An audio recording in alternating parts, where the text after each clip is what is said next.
Hi, everybody. I am Dr. Kimberly Hubinet of Live, Love, Survive, and Thrive, a podcast about living life to the fullest and checking things off of your bucket list after your loved one has passed away.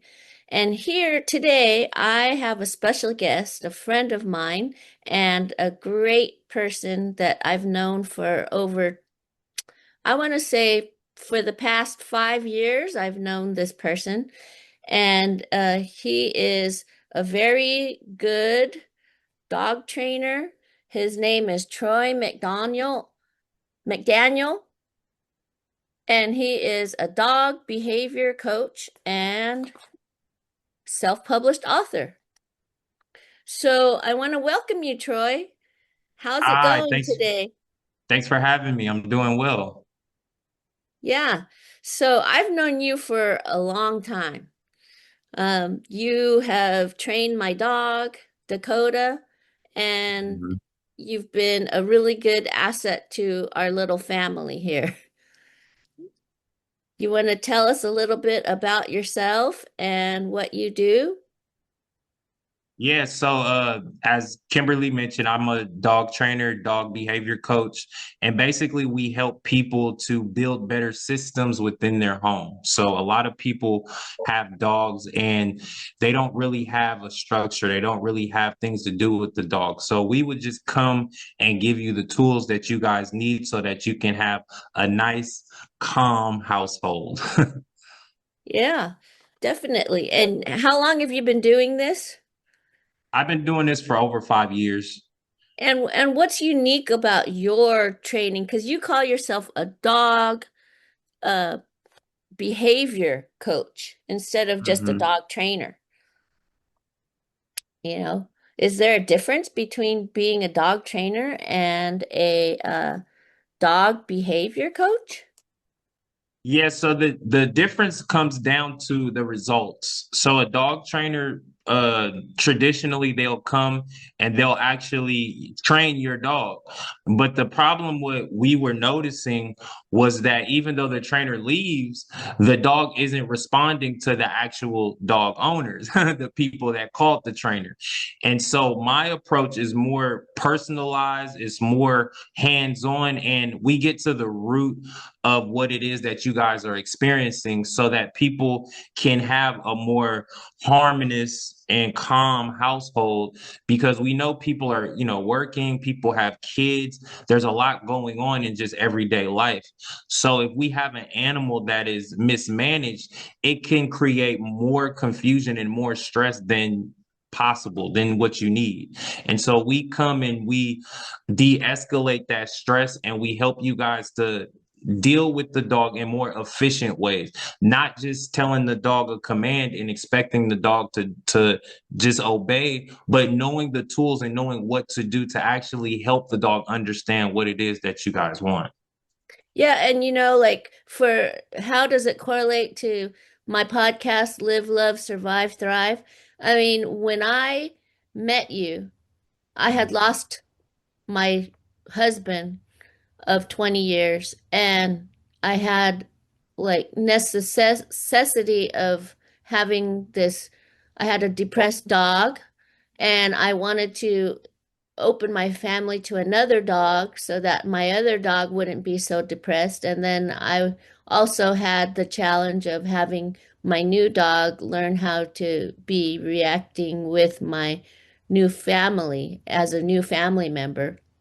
And Mhm. so, I know you lost your grandma also, and how did that affect your life and your dreams and aspirations with your journey? Um, Losing my grandma, it kind of just pulled the band-aid off to do the things that she felt was important. And I think I told you a little bit off camera. My grandma, she was a military woman. She's been through the Navy and that stuff. So her main thing, discipline.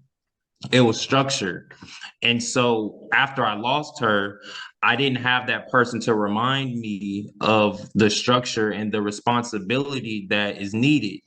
And so basically, with me losing her, it kind of put me in the driver's seat to honor her loss by giving myself a better opportunity and instill the tools that she instilled into me to be a responsible person, to be trustworthy, to, let my word be my word and not, back away from it.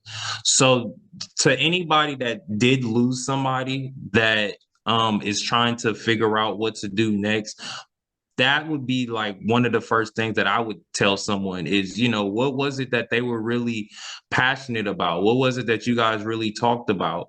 And, once you get to that area, then you can move forward and you can move on and you can start building. Yeah, and you told me, you had pain and it turned into your purpose.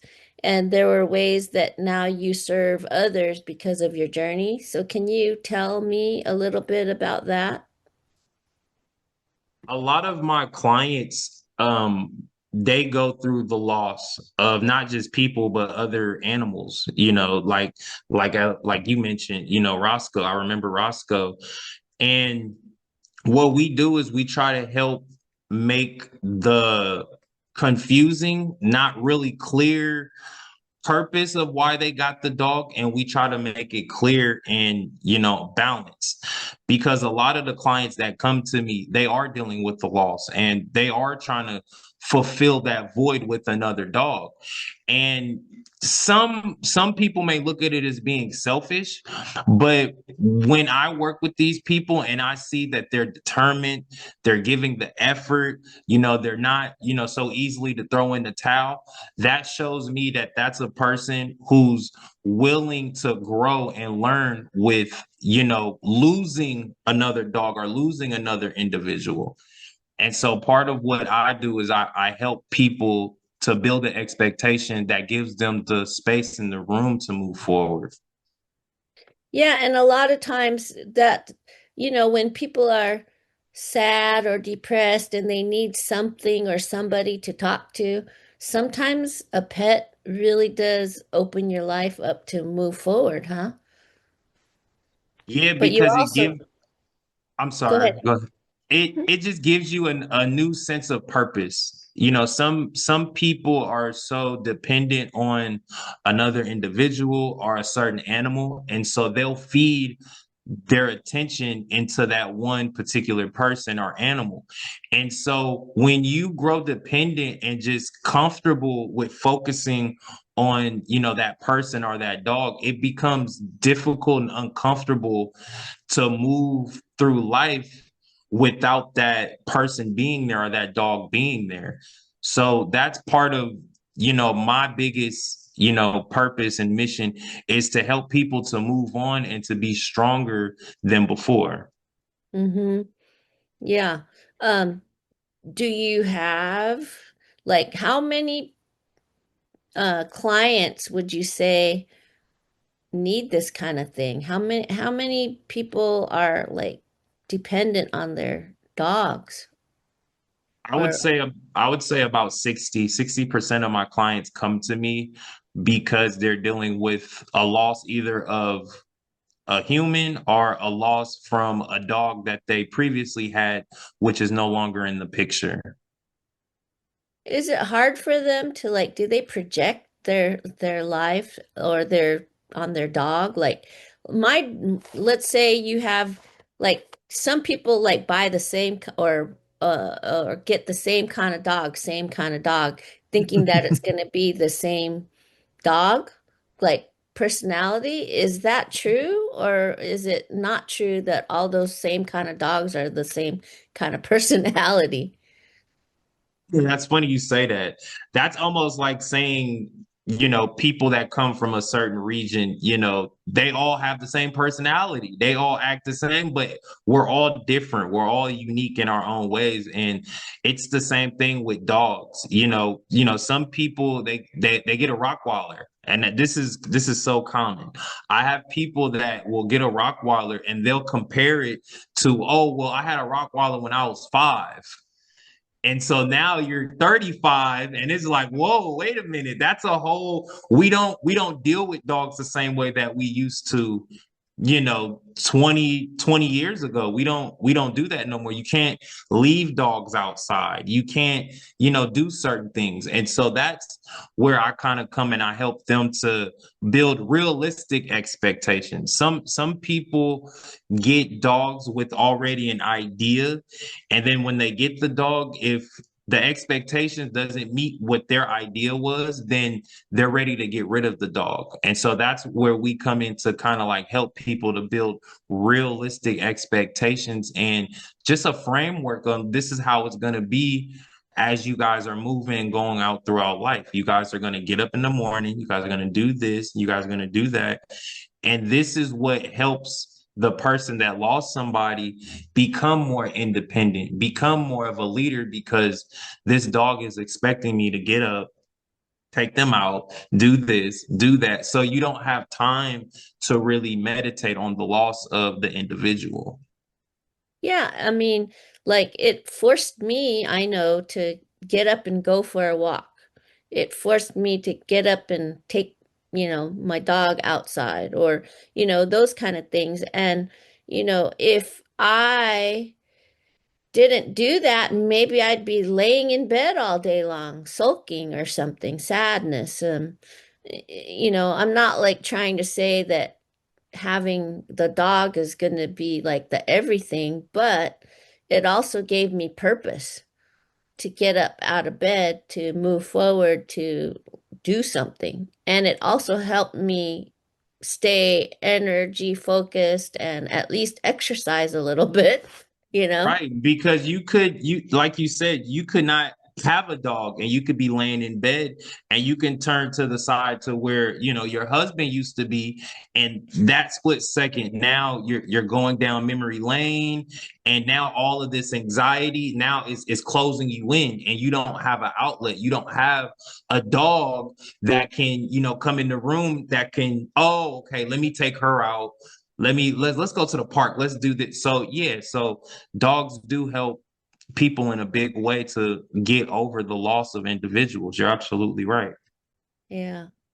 I mean, it helped me for sure. And the fact that, it helped Roscoe, my dog, learn how to be a little bit less depressed that his master died, because I wasn't his master.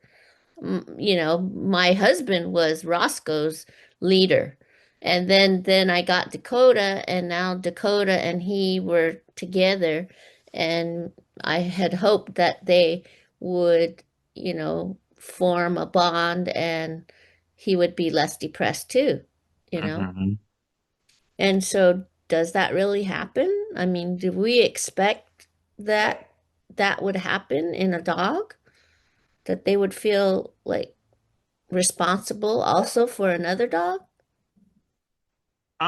In some cases, yeah, because what I help a lot of my clients to understand is that some dogs, they cling to depression, they cling to sadness, they cling to the real low energy, and then you have other dogs, the very high, what are we doing today? What are we doing next? Those dogs, they don't know what to do with it. And so what I always try to help clients to depict is if you're dealing with a dog that is very straightforward, or if you're dealing with a dog that's going to absorb the energy that you're putting out. And if you're putting out depressed energy, not really motivated, not active, then the dog is just going to follow suit. And Mm. so this is why, I'll come and I'll kind of help put the client in a different mind frame and let them know, like, hey, this dog is depending on you. Like this Yeah, this this dog can't get up and just move. Like the dog is dependent on you. And so this is what usually helps people get out of that funk and to start, baby steps. Baby step. It doesn't have to be, drastic. It could be, I'm gonna take the dog for a walk this morning and I'm gonna just see how it goes. yeah. And you have a talent because I know when that happened to me and I was depressed and I had my dog and then added Dakota to the mix.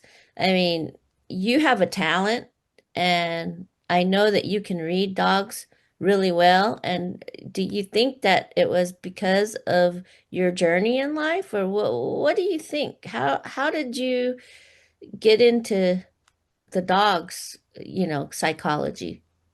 Tell the audience about a little bit about your journey, how you know how to read dogs so well.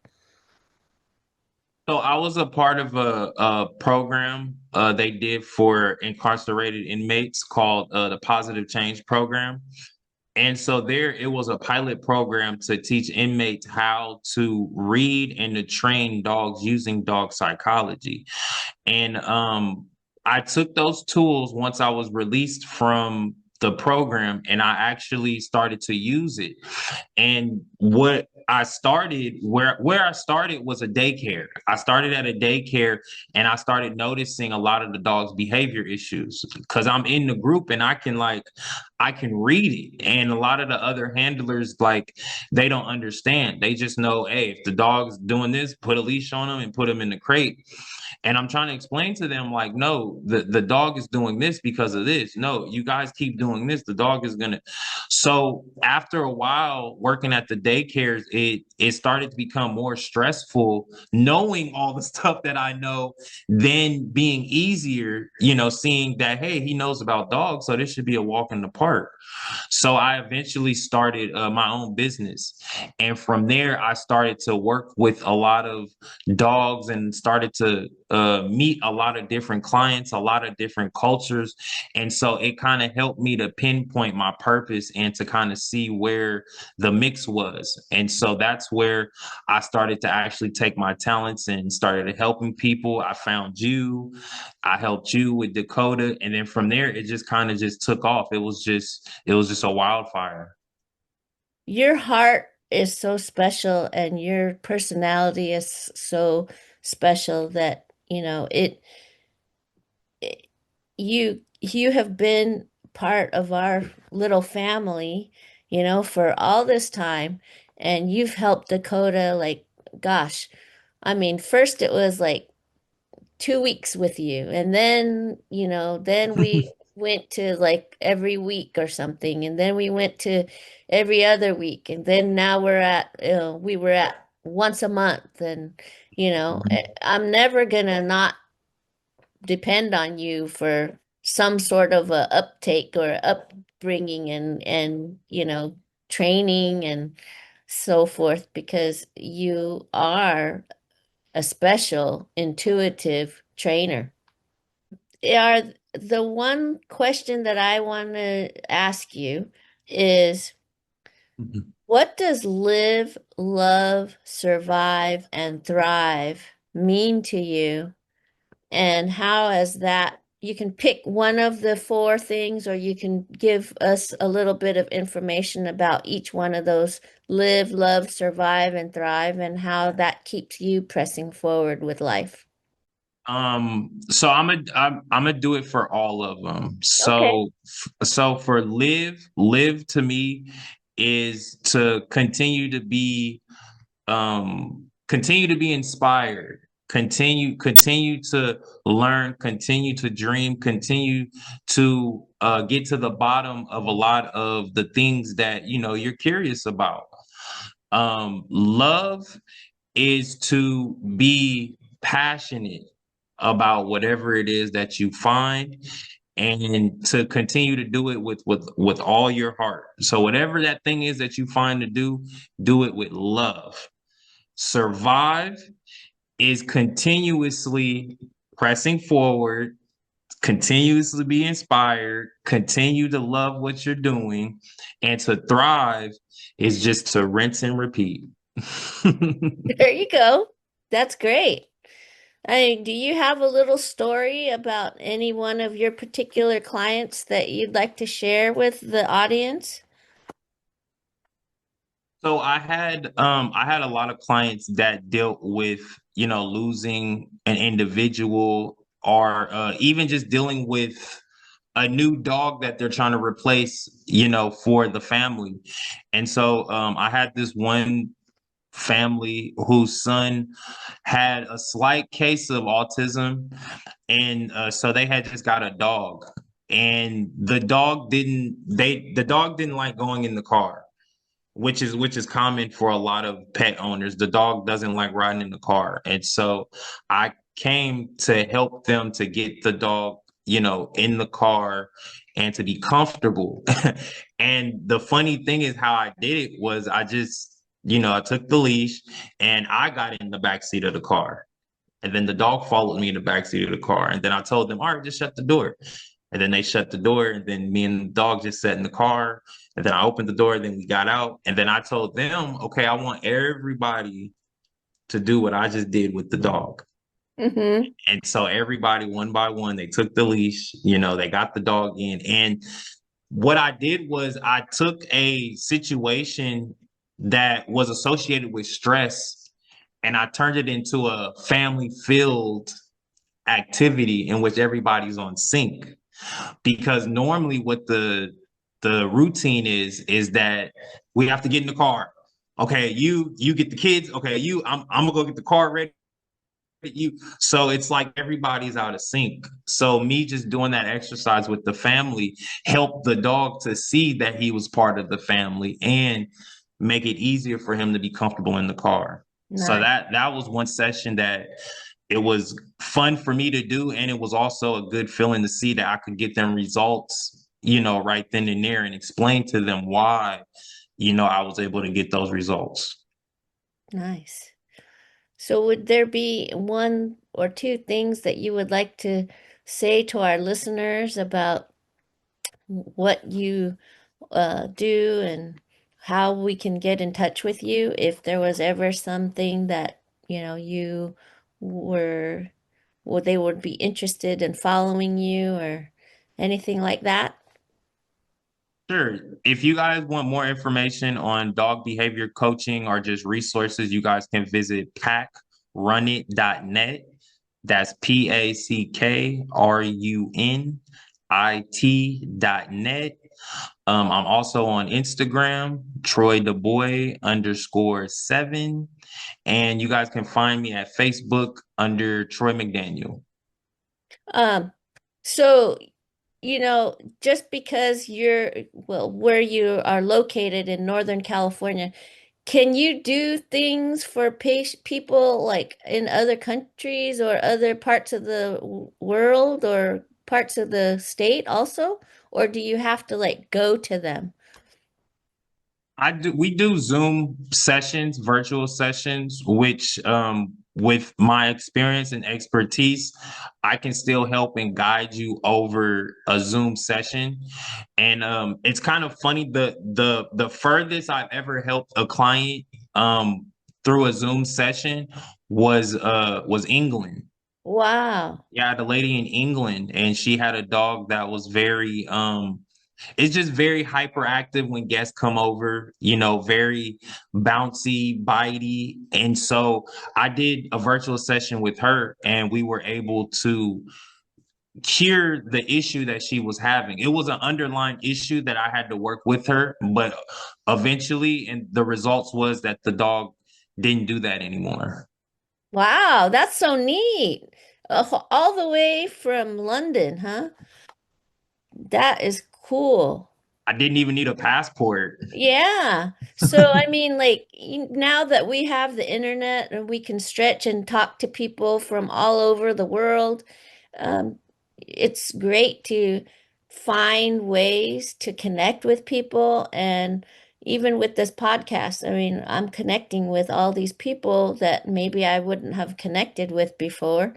And I hope that we have Mhm. helped someone in this listening to the podcast today, or maybe you have lost a loved one and maybe you don't know where to turn. Maybe you could, think about getting a pet or a dog or, maybe something like that. Maybe we can help you with that. Maybe Troy could, be a part of that process as well. Have you ever helped people get a dog or a cat or Yeah. anything like Probably not a cat, but yeah, that? definitely dogs. We help clients usher in a dog in an environment, especially when there's kids. There's other dogs. You might have, older elderly people. So we help people to make the best of efficient decision possible based upon their environment and their lifestyle. Hmm, cool. Is there anything, one last quote that you would like? Do you have a quote that you go by or live by? And then give us anything on your website that you want to, you know, promote or anything like that. Sure, I have a quote. I can't tell you who it's from, but he said, "You'll never believe what you can do when you have no choice but to do it." And basically we don't know our abilities until we get to a position in life in which life forces us to get into the position we're supposed to be in. Yeah, yeah. And you said that you had your website so we can follow you. And you also wrote a book or two books, right? Tell us about Yes, I that book. I wrote 4 books. My latest book Oh, is the top 25 big dog problems. You guys can go look for that on Amazon. And I have the bad dogs. Experience is the best mentor. And that book is my memoir of my time incarcerated, how I learned dog psychology with dogs and what being incarcerated taught me. good. Well, I am so happy that you said yes to come listen and talk to my listeners. Um, I'm sure that you touched the life of one person. And if we could just touch the life of one or two people listening to this podcast, I'm sure that they appreciate that you came and talked to them on this podcast. I appreciate it. Thank you. Yeah. So thank you so much for joining us. This is Dr. Kimberly Hubinet of Live, Love, Survive, Thrive.